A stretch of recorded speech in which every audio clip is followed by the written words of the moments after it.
सबसे पहले तो मैं अपनी तरफ से, अपनी पार्टी की तरफ से हमारे जो वीर सैनिक है जिन्होंने सिंदूर ऑपरेशन के दौरान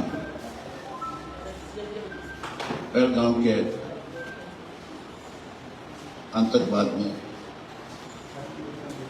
जो लोग हमारे शहीद हुए थे, जिनको आतंकवादियों द्वारा गोलियों से भून दिया गया था, मैं उन वीर सैनिकों को बधाई देता हूं जिन्होंने इस नरसंहार का बदला लेने का काम किया और इन वीर सैनिकों ने शौर्य परिक्रमा बहादुरी का जोरदार प्रदर्शन किया। पूरे देश को गर्व है।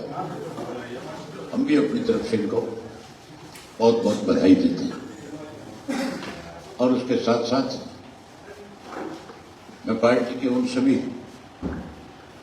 नेताओं को भी और पार्टी के कार्यकर्ताओं को भी जिन्होंने 5, 6 और 7 तारीख 3 दिन में जो पानी को लेकर के हरियाणा और पंजाब में आज एक नया विवाद छिड़ा हुआ है, अपने पानी की हक की लड़ाई के लिए हरियाणा प्रदेश के लोगों को पूरा पानी मिले, उसके लिए जो 3 दिन पूरे प्रदेश भर में अलग अलग जिलों में जाकर के प्रदर्शन किया और सरकार को चेताने का काम किया, उसके लिए मैं उन सबको बधाई भी देता हूं।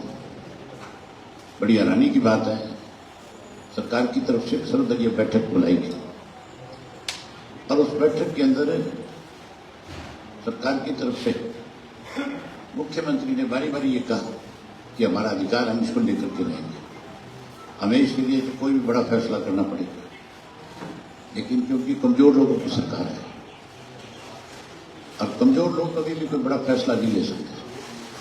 ये गंभीर सरकार है, इस सरकार को मुख्यमंत्री नहीं चला सकता, इसको तो दिल्ली में बैठे लोग चलाने का काम कर रहे हैं और दिल्ली के लोगों की जो सरकार को चला रहे हैं उनकी आपस में एक राय नहीं है, ये गुटों में बटे हुए लोग हैं। इसका नुकसान हमारे प्रदेश के किसान को, हमारे प्रदेश के आम आदमी को हो रहा है। हमें इस सरकार की जितनी भी निंदा की जाए थोड़ी है। हैरानी की बात है, आज जो ऑपरेशन चला था पिछले दिन, उस ऑपरेशन को सीज फायर आज मेरे ख्याल 10 दिन के करीब हो गए और इस 10 दिन के अंदर सरकार ने अपने और कार्यक्रम शुरू कर लिए सारे, लेकिन उनको प्रदेश के पानी की आज भी चिंता नहीं है। इसलिए चिंता नहीं है कि इनका इस प्रदेश को बनाने में कहीं कोई सरोकार नहीं था, चाहे भाजपा थी चाहे कांग्रेस थी। ये तो जब हरियाणा प्रदेश अलग प्रदेश बनाया गया था, उस वक्त भी इसका खुल करके विरोध करने वाले लोग थे। ये तो चाहते नहीं थे कि अलग प्रदेश बने, लेकिन चौधरी देवीलाल ने पूरे हरियाणा प्रदेश में लोगों के बीच में जाकर के लोगों की भावनाओं के मुताबिक एक लड़ाई लड़ी और उस लड़ाई की वजह से अलग हरियाणा प्रदेश बना। उसके बाद प्रदेश बनने के बाद पानी का बंटवारा हुआ, जहां हमें एसवाईएल का पानी सुप्रीम कोर्ट के फैसले के बाद इस सरकार को लेकर के आना चाहिए था। केंद्र की सरकार को उस फैसले को लागू करवाने में इनको दबाव बनाना चाहिए था। पानी जाने की बजाय इन्होंने इसके ऊपर राजनीति की और उस राजनीति का खामियाजा आज हमें भुगतना पड़ रहा है। जब पंजाब के लोगों को यह लगा कि ये सुप्रीम कोर्ट के फैसले को भी लागू नहीं करवा सके, ये तो कमजोर लोग हैं, ये तो कहीं ना कहीं इस पर राजनीति करके पंजाब में अपने पैर जमाना चाहते हैं। तो वहां के मुख्यमंत्री ने तुरंत एक इस तरह का फैसला ले लिया कि जिससे टोटल वाह आयुषी को मिल जाए और उसने हमारा जो भाखड़ा का पानी 9000 क्यूसेक हमें मिला करता था, उसको भी कम करके 3000 क्यूसेक कर दिया, ताकि मैं तो सिर्फ 3000 क्यूसेक पानी दे सकता हूं, इससे ज्यादा पानी हमारे पास नहीं है। और जब चीफ इंजीनियर वहां गया पानी छुड़वाने के लिए, उसको उन्होंने बंधक बना दिया, वहां फोर्स लगा दिया और सर्वदलीय बैठक बुलाई। उस बैठक में कांग्रेस ने भी, बीजेपी ने भी खुल करके मान की बात का समर्थन किया। इससे ज्यादा बड़ा दुर्भाग्य और क्या होगा कि जो नेशनल पार्टियां हैं वो स्टेटों में दोगली राजनीति कर रही हैं। हरियाणा में मीटिंग में आते हैं, जहां सर्वदलीय बैठक होती है, तो उसमें तो खुल करके कहते हैं कि जो सरकार फैसला लेगी, सरकार अगर कोई ठीक निर्णय नहीं लेगी तो फिर फिर हम इसकी लड़ाई लड़ेंगे। लेकिन केवल बयानबाजी है, उससे बाहर जाकर के एक कदम भी प्रदेश के लोगों के हितों के लिए लड़ने के लिए नहीं उठाने का काम किया। ना कांग्रेस ने पानी के इश्यू के ऊपर आज तक कोई बड़ा फैसला किया, और ना ही भाजपा जो है, भाजपा तो सत्ता में है, सत्ता में बैठे लोग तो अगर वो फोर्स लगा सकता है मान पंजाब में, तो फिर हरियाणा से जो गुजर के पंजाब के लोग जाते हैं, जो पंजाब के सरकारी साधन लोग दिल्ली जाते हैं, जो आगे तक जाते हैं, उनको बंद क्यों नहीं किया जाए, उन पे बैन क्यों नहीं लगाया जाए? अगर वहां फोर्स के द्वारा पानी रोका जा सकता है तो पानी लेने के लिए हमें उनको रोकना चाहिए कि नहीं रोकना चाहिए?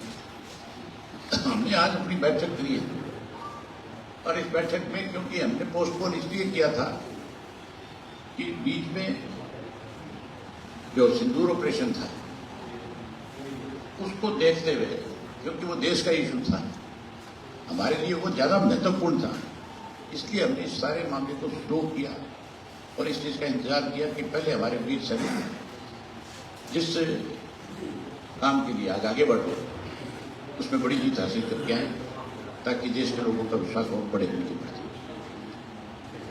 और अब जब हम उस ऑपरेशन में कामयाब हो गए तो फिर हमारी एक जिम्मेवारी है, क्योंकि चौधरी देवीलाल का बनाया हुआ प्रदेश है, इस प्रदेश का किसान अगर पानी की वजह से परेशान हो तो इंडियन नेशनल लोकदल पार्टी हाथ पे हाथ रख के घर नहीं बैठ सकती। हमने पहले प्रदर्शन करके मेमोरेंडम देने का काम किया। मैंने अभी सबने बैठ करके विचार किया कि हमें पहले गवर्नर से मिलना चाहिए, हम इनसे मिल करके उनके सामने अपना पक्ष रखना चाहिए। सरकार के सामने हमने बड़ा खुल करके अपना पक्ष रखा था, लेकिन सरकार ने जब हमारे पास अपना पक्ष रखा माजरा जी ने, तब तो इनकी बात के ऊपर ये कह रहे थे कि हम आपकी बात से सहमत हैं, लेकिन केवल अंदर सहमति जताई, उसके बाद कोई ऐसा कदम नहीं उठाया जिससे पानी आए। अब हमने फैसला किया है कि हमने पहले प्रदर्शन के माध्यम से मेमोरेंडम दे लिया, अब हम महामहिम से मिलेंगे, उनसे कहेंगे कि आप संवैधानिक पोस्ट पे बैठे हो और ये संवैधानिक इश्यू है, हमारा राइट है, आप इसके लिए सरकार पे दबाव बनाओ और हरियाणा के लोगों को जल्द से जल्द पानी दिलवाओ। अगर 21 तारीख तक इस पर कोई फैसला नहीं लिया गया, नहीं कोई फैसला आया, पानी नहीं मिला नहीं, तो फिर हमने एक फैसला कर लिया, एक निर्णय कर लिया कि हम 25 तारीख को पंजाब से होकर के, जो रास्ते हरियाणा से होकर के पंजाब के लोग दिल्ली जाते हैं, चंडीगढ़ होके जाते हैं, हम उन लोगों को, आम आदमी को परेशान नहीं करेंगे, लेकिन सरकार का कोई भी साधन नहीं चलने देंगे, हम उसको रोक देंगे और ये सांकेतिक एक दिन के लिए रोकने का काम करेंगे। अगर फिर भी नहीं समझ में आई पंजाब की सरकार के द्वारा, फिर अगर हमारी बात को नहीं सुना गया, हरियाणा की सरकार के द्वारा कोई बड़ा फैसला नहीं लिया गया, तो फिर जिस तरह से किसान बॉर्डर पे बैठे थे, हमें मजबूर होकर के हरियाणा के प्रदेश के लोगों की पानी की लड़ाई के लिए इंडियन नेशनल लोकदल पार्टी अपना सब कुछ छोड़ करके और बॉर्डरों पे बैठते हैं। मुख्य रूप से 3-4 सड़कें हैं जहां से पंजाब का सारा ट्रैफिक आता है, हम सारा बंद कर देंगे, एक भी नहीं चलने देंगे, और तब तक बंद रखेंगे जब तक हरियाणा के लोगों को उसके हिस्से का पूरा पानी 9000 क्यूसेक जो बनता है वो ना मिले। बड़ी हैरानी की बात है, बयान आते मुख्यमंत्री कि हम 10,000 क्यूसेक लेंगे, तेरे से मुर्दे आदमी लिया 3,000 क्यूसेक भी नहीं जाता, वो 10 की बात करता है। जो हमारा 9,000 क्यूसेक पानी है, हमें वो पानी मिले, और केवल फिर हम इस पानी की लड़ाई में लड़ेंगे। हम SYL को लेकर के भी इसको साथ जोड़ने का काम करेंगे और इस संघर्ष को लंबे समय तक जारी रखने का काम करेंगे। BBME में हमारी तरफ से हमने हमेशा इस लड़ाई को लड़ने का काम किया था, लेकिन हैरानी की बात है ये जो मुख्यमंत्री बने मनोहर लाल खट्टर, तो मनोहर लाल खट्टर ने, क्योंकि इनका हरियाणा के लोगों के साथ, खेती के साथ कोई संबंध ही नहीं है बेचारा, ये तो 10 साल जब ये मुख्यमंत्री था तब इन्होंने मिलकर के हरियाणा प्रदेश को कर्जे में डुबोने का काम किया और दोनों हाथों से लूटा। आज जिन लोगों ने लूटा था उनके खिलाफ कोई कार्रवाई नहीं। मुख्यमंत्री नायब सिंह सैनी कह रहा था कि मेरे पास किसी की शिकायत आएगी तो मैं उसके खिलाफ खुल करके कार्रवाई करूंगा, वो कार्रवाई करने की बजाय सभी मुस्लिम में शामिल हो गया। आज उससे भी बड़ी लूट शुरू होगी प्रदेश के अंदर। हमारा एक मेंबर होता था BBME में, और उस मेंबर का काम ये था कि डे टू डे BBME में कितना पानी है, कितना हमारे हिस्से का हमें मिल रहा है, क्या हो रहा है, ये सारी चीजें सरकार को अवगत कराता था। 2022 में हमारे मेंबर की रिटायरमेंट हो गई। 2022 से लेकर के 25 आ गया, अब तक नया मेंबर नहीं अपॉइंट कर सकता। अगर हमारा मेंबर अपॉइंटमेंट अमानी होगी तो उसका नुकसान प्रदेश को होगा, नहीं होगा सीधा सीधा। तो इसके लिए तो जिम्मेवार पहले मनोहर लाल खट्टर रहे, अब ये मौजूदा मुख्यमंत्री है। हमने फैसला ले लिया कि या तो ये जल्दी कोई बड़ा फैसला ले और लोगों को पानी दिलवाए। आज हरियाणा प्रदेश की हालत इस किस्म की है कि लोगों को पीने के पानी की भी दिक्कत और किल्लत है। जमीन का पानी पीने पे मजबूर होना पड़ता है। कैनाल वेस्ट वाटर वर्क्स का जो पानी था उससे वंचित हो गए। मोल मिलता है पानी जगह जगह में, पैसे दे करके पानी पीने पर मजबूर है लोग। इसलिए हम लोगों की लड़ाई को लड़ेंगे। अभी पहले गवर्नर से मिलेंगे और महामहिम से मिलने के बाद जैसे ही हमें मिलने का समय मिल जाएगा उनसे मिलेंगे। और उसके बाद 25 तारीख को अगर पानी नहीं आया 25 से पहले तो फिर हरियाणा बंद कर देंगे। पंजाब से है अभी हमने सेक्रेटरी साहब की जिम्मेवारी लगाई है कि आप पता करो महामहिम के ऑफिस से कि वो किस दिन का समय हमें मिलने का देंगे। हमारी कोशिश रहेगी कि 30 से पहले उनसे मुलाकात हो, ज्यादा से ज्यादा 21 तक इंतजार करेंगे, उसके बाद उनसे मिलने का इंतजार नहीं करेंगे। फिर हम अपने काम में लगेंगे। फिर हम अपनी 21 तारीख को प्रदेश कार्यकारिणी की बैठक बुलाएंगे और उस बैठक में हर जिले वाइज जिलों की ड्यूटी लगाएंगे। हर जिला की ड्यूटियां लगा करके जो जो बॉर्डर हैं मेन 3-4 उनको रोक देंगे।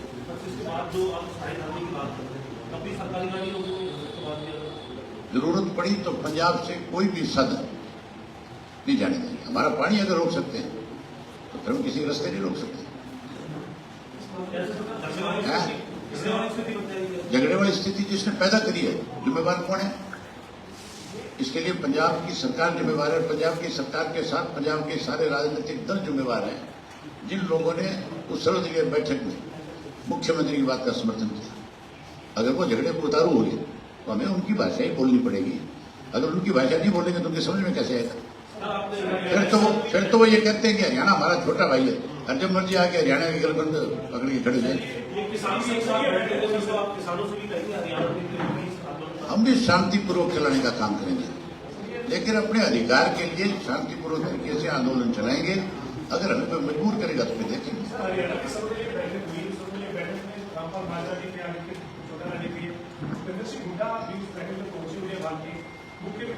आप हुड्डा साहब की और पार्टी भूलकर कैसे देखते हैं? क्योंकि उसके बाद से पंजाब विधानसभा में स्पेशल सेशन बुलाया जाता है, उसमें रेजोल्यूशन पारित किया जाता है पानी नहीं देने, और मुख्य विपक्षी दल की भूमिका में कैसे देखते हैं? आप ये देखो कि हमने तो ये डिमांड करी थी सेशन हमें बुलाना चाहिए तुरंत, और सेशन बुला करके इस पर डिस्कशन होनी चाहिए और फिर एक मत से प्रस्ताव पारित करना चाहिए। कोई ना कोई सख्त निर्णय लेना चाहिए इसके ऊपर। भूपेंद्र सिंह हुड्डा उस मीटिंग में थे। मीटिंग में तो बहुत लंबी चौड़ी बातें कर रहे थे, लेकिन उसके बाद सड़क पे कहीं नजर आया देखा आपने? इनका ये मिले हुए लोग हैं भाजपा और कांग्रेस के। और भूपेंद्र सिंह हुड्डा जो आज हरियाणा की बात करता है, आप उनसे ये पूछो, ये सबूत है मेरे पास और मेरे पास नहीं है, आप भी आरटीआई जाके ले सकते हो। आप भी आज विधानसभा का रिकॉर्ड देख सकते हो। आज कैबिनेट की मीटिंग जो हुई थी उस वक्त की कमाई पंजाब की, उनका रिपोर्ट मैंने स्वयं जब हरियाणा की गोल्डन जुबली थी एक एक पेपर विधानसभा में दिखाए थे कि किस किस आदमी की किस किस तरह की हरियाणा प्रदेश को बनाने में भूमिका रही। उसमें भाजपा की भी और कांग्रेस की भी। और कांग्रेस में कौन? भूपेंद्र सिंह हुड्डा के फादर जो थे उस वक्त कैबिनेट के मिनिस्टर थे पंजाब की विधानसभा में। और उस कैबिनेट मिनिस्टर के होते हुए जब ये डिमांड हो रही थी कि हरियाणा अलग प्रदेश बने, तो प्रताप सिंह कैरोल ने कैबिनेट की बैठक बुलाई और उस बैठक के अंदर उसने ये निर्णय लिया कि भाई ये प्रस्ताव है मेरे पास कि हरियाणा पंजाब से अलग हो या ना हो, इसके ऊपर आपका क्या मत है?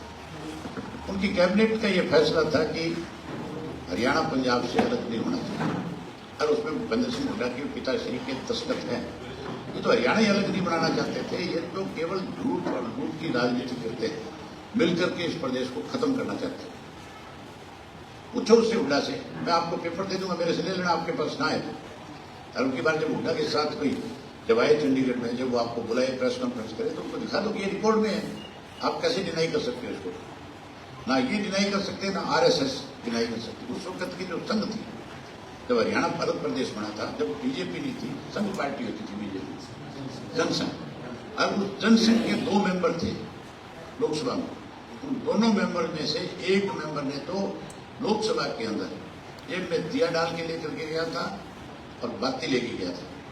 अब उसने ये कहा था खड़े होकर के लोकसभा में कि भी मुझे जिस कमेटी का मेंबर बनाया गया, मेरी पार्टी के द्वारा मुझे ये कहा गया इसमें कि भी आप हरियाणा प्रदेश का विरोध करोगे, लेकिन क्योंकि मैं प्रदेश, मेरा हरियाणा प्रदेश का रहने वाला हूँ, मेरे प्रदेश के लोगों के साथ अन्याय होगा, इसलिए मैं दिया बाती साथ रहे और जेल अपराध डाल रहा हूँ, मैं थारी पार्टी से आज इस्तीफा देता हूँ। लोकसभा के रिकॉर्ड के ऊपर है। तो जो पार्टियां विरोध करने वाली, आप उनसे कैसे उम्मीद कर सकते हो कि वो आपके पक्ष की बात करेंगे, वो आपको पानी दिला देंगे? पानी तो हमने कहा है आपसे पहले भी। ये बदकिस्मती हमारे प्रदेश की कि ऐसे लोगों के हाथ में सत्ता रही है जिन्होंने हरियाणा प्रदेश को लूटने का काम किया। पानी की लड़ाई पहले भी हमने लड़ी, आगे भी हम ही लड़ेंगे, हम ही पानी हरियाणा प्रदेश के लोगों को दिलाएंगे। एसवाईएल की लड़ाई लड़ी, हम वो लड़ाई जीत रहे थे। भाजपा की केंद्र की सरकार को पच नहीं रहा था, इसलिए उन्होंने हमारी पार्टी तोड़ दी। कुछ हमारे स्वार्थी लोग थे जो भाजपा के हाथों में खेल गए, उससे पूरे हरियाणा प्रदेश का नुकसान हो गया। आज तो वो समाप्त हो गए बेचारे, लेकिन एक बार उन लोगों ने लोगों को मतलब इस तरह से भ्रमित कर दिया था कि लोग कहीं ना कहीं खुद अपना नुकसान कर रहे थे।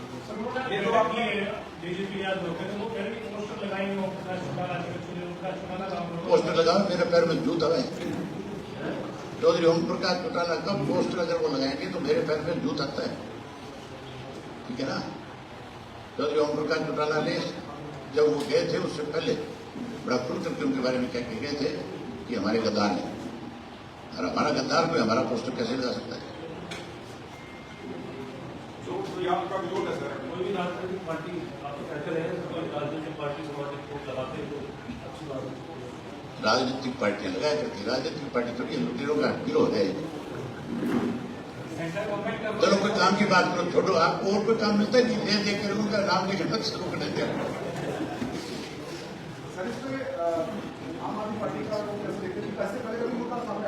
भाई आम आदमी पार्टी हरियाणा में तो कहीं कोई मुक्कत रखती नहीं है। आम आदमी पार्टी कांग्रेस के साथ मिलकर के चुनाव लड़ रही थी लोकसभा का, तो फिर आप ये मान के चलो कि एक ही थाली के चट्टे बट्टे हैं।